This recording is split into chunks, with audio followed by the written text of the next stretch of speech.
Jehovah Sabaoth, the Lord of hosts. All the men in Saul's army were afraid of Goliath. He was a giant, big and strong, and he was mean.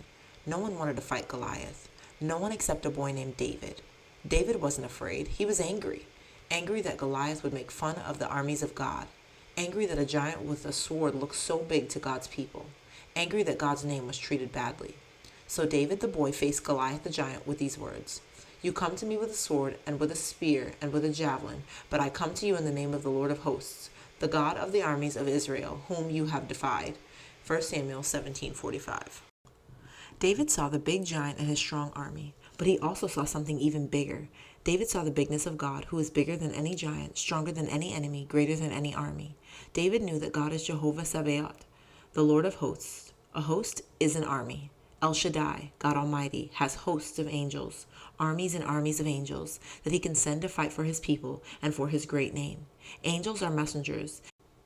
They tell people God's news, like Jesus is born, Abram, your wife will have a baby, and Joseph, go to Egypt with Mary and Jesus. But angels are also fighters. They are big, strong, fierce warriors. They fight for the living God. They do what he tells them to do, and God has thousands and thousands and thousands of angel warriors. God is Jehovah Sabaoth, the Lord of hosts.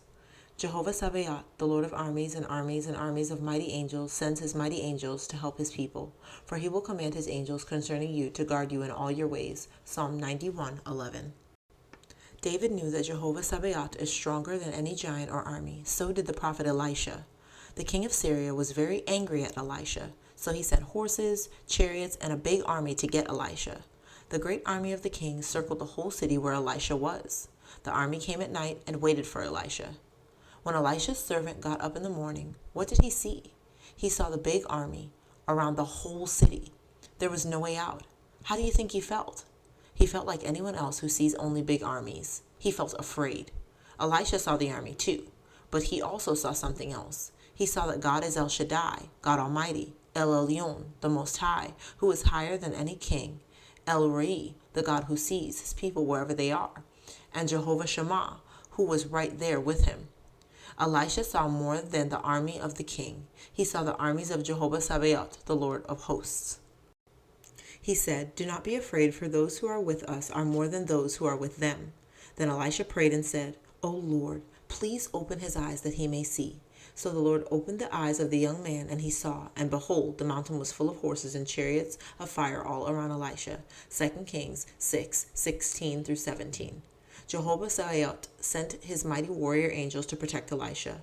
Elisha knew that God is the Lord of armies of angels, and Elisha ran to his strong tower, Jehovah Sabaoth. And when the Syrians came down against him, Elisha prayed to the Lord and said, "Please strike this people with blindness." So he struck them with blindness in accordance with the prayer of Elisha. 2 Kings 6:18. The blind army of the king could not hurt Elisha because Jehovah Sabaoth was with him. Jehovah Sabaoth is always with his people. His mighty angels guard them in all their ways. We can see and think about all the big, scary, sad, and hard things. Or we can see and think about Jehovah Sabaoth. It takes faith to see God as big and other things as little. It takes believing that God is Jehovah Sabaoth. Learning to trust God. Read about Jehovah Sabaoth in 1 Samuel 17 and 2 Kings 6:8-23. What do you think the army of God looked like to Elisha? Try to remember that God has his army around his people. Talk with your family about what God's army might be protecting your family from. Thank God for being Jehovah Sabaoth. Activity. Ask your mom or dad to make a word search puzzle with God's names in it. Then find God's names. Do you see them? Pray for faith to see God for who he is.